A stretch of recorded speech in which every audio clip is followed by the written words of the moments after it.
দর্শক, আমি এখন চলে আসলাম চুয়াডাঙ্গা জেলার 10 মাইল সব থেকে বড় একটা পাইকারি বাজারে।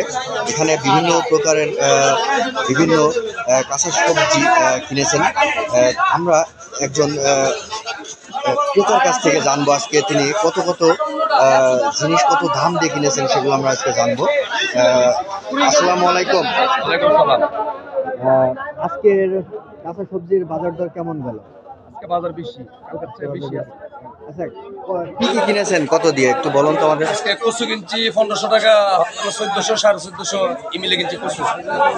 আর আপনার লাউ আপনার 38 থেকে আমরা 35 টাকা পিস লাউ। আর আপনার বেগুন কিনছি 2100 টাকা মন বেগুন। আর পটল এখনো কিনছি না, পটল কালকে কিনছিলাম 22-23, কালকে পটল 22 টাকা 23 টাকা কিনছি, আর কিছু কিনি না। আপনারা কয়টা পর্যন্ত কেনেন এখানে? এখানে 10টা 10টা 10:30 মধ্যে কিনি। আচ্ছা, গত হাটের তুলনায় কি আজকে বাজার দর বেশি না কম? আজকে বাজার বেশি, তারপরে মাল আজকে আমদানি নাই, আমদানি কম বাজারে। গত হাটে কত করে কিনছিলেন এগুলো? আমরা গত হাটে পটল দিয়েছিলাম 23 টাকা কিনছিলাম পটল, আর কচু দিলাম 1400 1450 টাকা।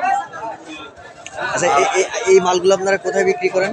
আমরা এই মাল আমি বিবারিয়া পাড়ায়, বিবারিয়া ব্রাহ্মণবাড়িয়া। দর্শক, একজন ব্যাপারীর কাছ থেকে আপনারা শুনলেন আজকে 10 মাইল বাজারের কাঁচা সবজির বাজার দর কেমন গেল।